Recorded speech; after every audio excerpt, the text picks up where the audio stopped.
Ok, ChatGPT, invente-moi une scène de film avec un jumpscare.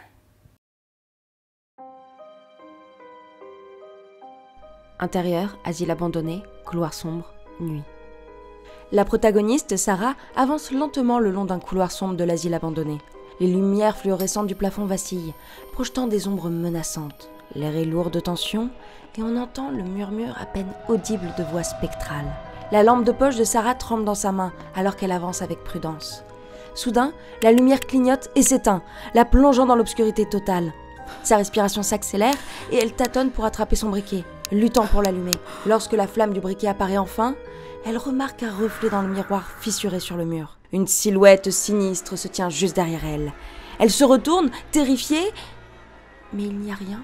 Elle soupire de soulagement et reporte son attention vers le miroir. Elle découvre alors que le reflet montre maintenant une figure terrifiante qui se jette sur elle en poussant un hurlement à vous glacer le sang. Au même moment, un son strident et dissonant envahit la bande sonore. Sarah pousse un cri de pure terreur, laissant tomber le briquet alors que le miroir se brise en mille morceaux. Le couloir est de nouveau plongé dans l'obscurité. Ça, c'est cliché. Bon, pas très étonnant, hein, vu que c'est le résultat d'une recherche ChatGPT. C'est à force de nourrir la machine d'histoires toutes semblables les unes aux autres, ça finit par recracher un truc qu'on connaît déjà. Et ça, justement, c'est le principe des clichés. On te resserre, chaud ou froid, des imaginaires que t'as déjà vus 1000 fois. Hein. Mais après, un cliché, ça peut quand même être très utile pour raconter une histoire. Surtout quand c'est bien fait. Et c'est ce qu'on va voir ici ensemble dans ce tout nouveau format, en s'attaquant pour commencer au roi des clichés de la peur, le jumpscare. Cette vidéo est sponsorisée par la plateforme Filmo. Je vous en reparle en fin de vidéo.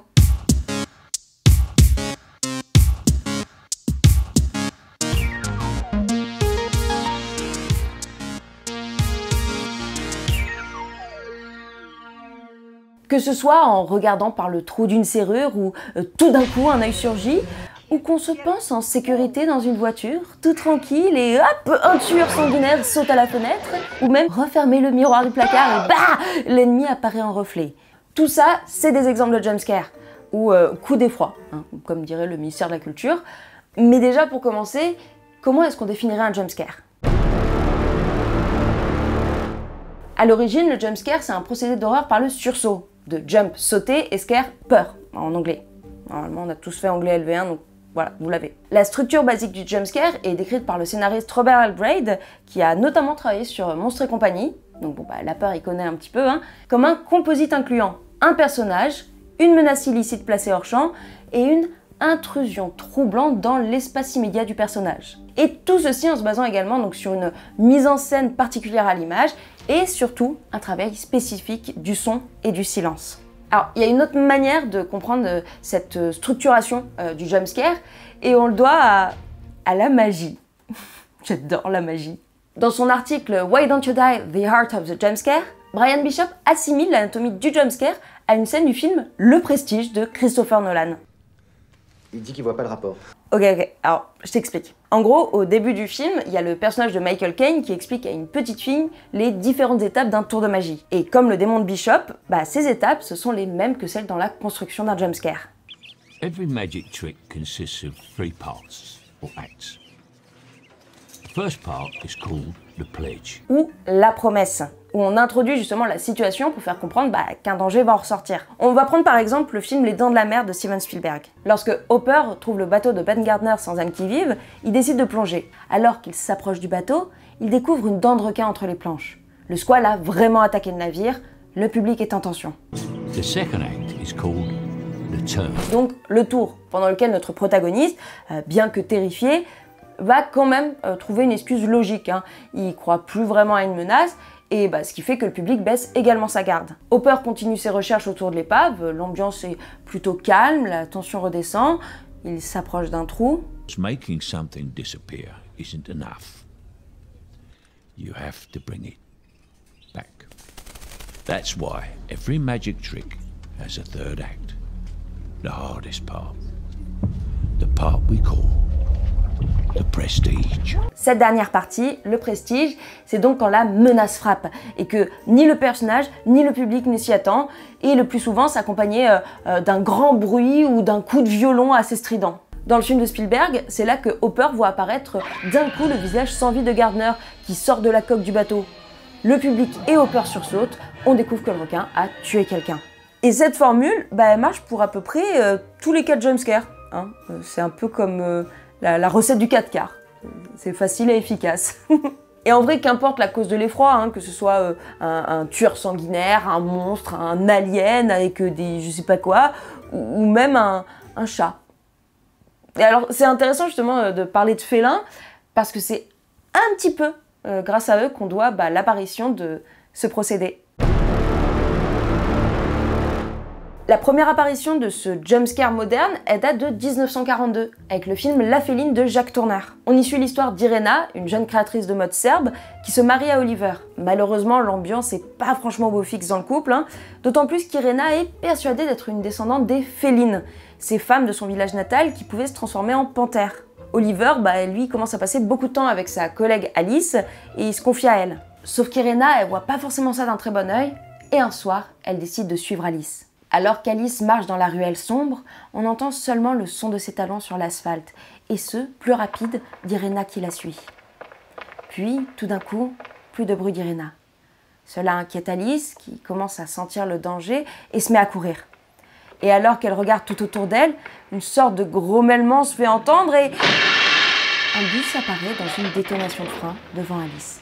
Cette scène, c'est juste le premier jumpscare moderne de l'histoire, avant même en fait que ça s'appelle un jumpscare. Si on reprend un peu l'histoire de La Féline, c'est à l'origine un film de commande de la RKO, donc une société de production américaine, qui dans les années 40 décide en fait de se lancer dans une section spécialisée dans l'horreur. Pour ça, ils embauchent Val Lewton comme producteur. Donc Lewton se lance dans son premier film pour la RKO, La Féline, ou Cat People en anglais, en 1942, avec les Français Jacques Tourneur à la réalisation et Simone Simon dans le rôle d'Irena. Et ouais, un peu cocorico hein, là pour le coup.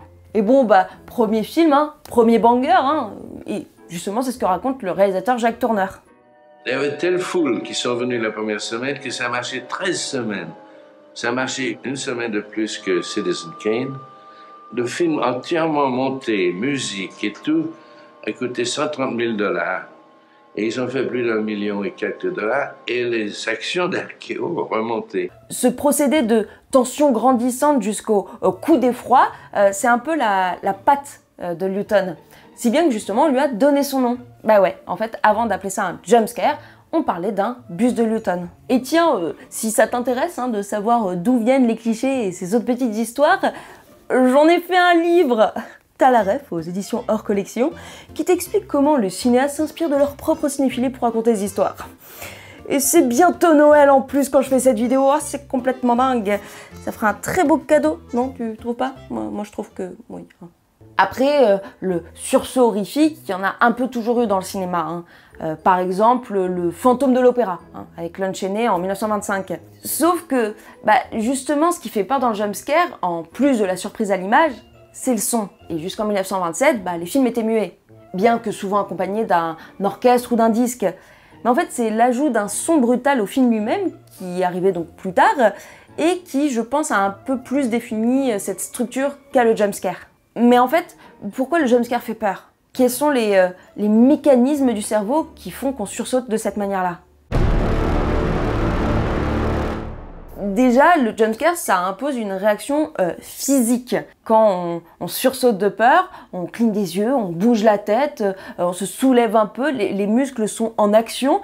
Et tout ça, ça dure moins d'une seconde, hein, vraiment. Juste le temps que notre corps se rende compte que non, il n'y a pas de menace. Parce que, oui, en fait, réagir au jumpscare, c'est une réponse que notre corps et notre cerveau ont pour nous protéger du danger. Genre, ah, j'ai peur, je sursaute, mon corps est ready, je suis en tension, action-réaction, et bim, un coup dans ta tronche. Oui, après, par contre, si on a des gens à côté de nous au cinéma, c'est dommage pour eux, hein, voilà. C'est Hitchcock qui, dans les années 60, a beaucoup utilisé les jumpscares pour surprendre, mais surtout pour utiliser son public. Bon, forcément, la scène de la douche ou de la révélation finale dans Psychose en 1960, ils y sont pour beaucoup, hein. Même si je trouve que le plus gros jumpscare du film, en tout cas pour moi, c'est celui du meurtre d'Arbogast, qui est franchement un très bon exemple. Alors qu'il monte dans la maison des Bates où il sait qu'il va y trouver quelque chose de bizarre, hein, il gravit tranquillement les marches sous la musique doucereuse de Bernard Herrmann. Et bim bam boum, t'as Maman Bates qui surgit d'une porte, le tout filmé par le dessus, ce qui permet une entrée dans le champ inattendue, et attaque le bonhomme en le faisant tomber dans les escaliers. Fin de la scène et fin dramatique pour Arbogast. Oupsie. Alors, il y a aussi eu d'autres petites expériences assez rigolotes, justement, sur des films de peur vers la fin des années 50. Mais ça, je t'en parle sur mon Instagram. Hein. Et oui, je fais un peu des vidéos là-bas, en rapport avec cette vidéo-ci. Donc, n'hésite pas à aller t'y abonner. Hein. Et tu peux aussi t'abonner ici si c'est pas encore fait. Hein. C'est comme un pack, c'est tout inclus. C'est vraiment avec les années 80 qu'on voit une sorte de déferlante du jumpscare arriver sur grand écran. Avec forcément les slashers, hein, avec des films comme Vendredi 13 ou Les Griffes de la Nuit avec l'horrible Freddy, on a un vrai revival du jumpscare. Mais après, très vite, ce processus il commence un petit peu à lasser. Et le problème, c'est qu'il y en a trop. Si dans les années 60, la moyenne de jumpscare par film d'horreur elle était de 2,6, oui je sais c'est très précis, il y a des gens qui font des études de ça, hein, dès les années 80, on monte quand même à une moyenne de 9,5. Et aujourd'hui, on est plus sur une moyenne constante d'environ 10 jumpscares par film d'horreur. Ce qui, si on calcule rapidement, pour un film, on va dire d'1h30, fait quand même un jumpscare toutes les 9 minutes. Hein. C'est pas mal comme ratio.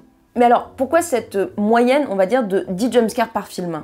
En fait, parce que trop de jumpscares tue le jumpscare. Hein. T'as compris avec les fameuses 3 étapes du prestige que enchaîner trop de moments anxiogènes, ça permet pas franchement au cerveau de prendre le temps de se préparer à ce qui va lui arriver. C'est par exemple le cas du record actuel du plus grand nombre de jumpscares dans un film, qui est détenu par The Haunting in Connecticut 2, A Ghost of Georgia, sorti en 2013. Bon, déjà que le nom donne bof envie, hein. Perso ça me donne encore moins envie quand je sais qu'il y a 32 jumpscares dans le film. Soit un toutes les 3 minutes. Après, forcément, ce trop plein de sursauts, ça plaît pas à tout le monde. Hein. Et t'as justement le critique ciné Nigel Foyle qui évoque ce phénomène comme un cattle prod cinéma. En gros, c'est comme si tu utilisais un bâton à décharge électrique pour faire sursauter le spectateur sans pour autant travailler justement sur la création d'une réelle tension dans le film. D'après Floyd, le jumpscare, ça va empêcher le public de choisir d'avoir peur ou non, parce que la réaction elle va être automatique. Aie peur, aie peur, aie peur, aie peur, aie peur. Voilà. Et ça, c'est un piège dans lequel le jumpscare peut rapidement tomber. Mais alors, en quoi on voit la différence entre un bon et un mauvais jumpscare? Je l'attendais celle-là. Alors, il n'y a pas vraiment de méthode miracle pour faire un bon jumpscare, à part effectivement les fameuses 3 étapes du prestige, mais on peut essayer de trouver un tuto qui fonctionne. Déjà, créer la tension, en laissant quelques secondes de silence ou de musique douce avant l'effroi, un plan souvent fixe ou avec un léger mouvement. Puis arrive le moment de la peur, avec une entrée dans le champ de la caméra de l'horreur, que ce soit un personnage, un objet, un animal, un monstre. Il faut que l'arrivée soit soudaine et ponctuée par un son, soit un gros boom, soit une note musicale stridente. Et bien sûr, il faut qu'on puisse voir en très gros plan et l'objet de la peur et la réaction du protagoniste, sur laquelle notre spectateur calquera son effroi. Après, parfois, la peur, elle vient pas de là où on pense, hein. On n'est pas forcément obligé d'aller chercher du côté des films d'horreur. Moi, par exemple, le meilleur exemple que j'ai vu de jumpscare dans toute ma vie, que je trouve efficace, mais plus que tout au monde, c'est dans Le Seigneur des Anneaux, la communauté de l'anneau. Lorsque Frodon et ses copains rejoignent Foncombe, le petit hobbit retrouve son oncle Bilbon, qui pour le coup a pris un sacré coup de vieux. Après lui avoir offert plein de jolis cadeaux, Bilbon voit l'anneau accroché au cou de Frodon et lui demande s'il peut le toucher une dernière fois.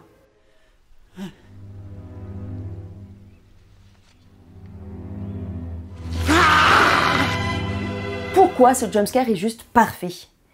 En fait, parce qu'il va beaucoup plus loin que le simple effet de sursaut. On peut reprendre évidemment les 3 étapes du prestige, avec la promesse lorsque Bilbon aperçoit l'anneau, le tour quand Frodon tente de le cacher, et enfin le prestige au moment où c'est un énorme monstre et il fait très très peur. Mais en fait, là où ce jumpscare a vraiment trouvé toute sa puissance, c'est justement dans ce qu'il signifie. En l'espace de quelques secondes, le spectateur comprend en fait tout le mal que l'anneau a fait à Bilbon, jusqu'au point de créer cette réaction quasi démoniaque à son contact. Et ça, en fait, c'est un avant-goût de tout ce qui pourra se passer par la suite et des réactions que les autres personnages auront face à l'anneau qui voudra forcément les pervertir. En fait, le jumpscare ici, il introduit un danger auquel le spectateur va s'attendre à chaque moment du film, où tu as un personnage qui essaiera de toucher l'anneau.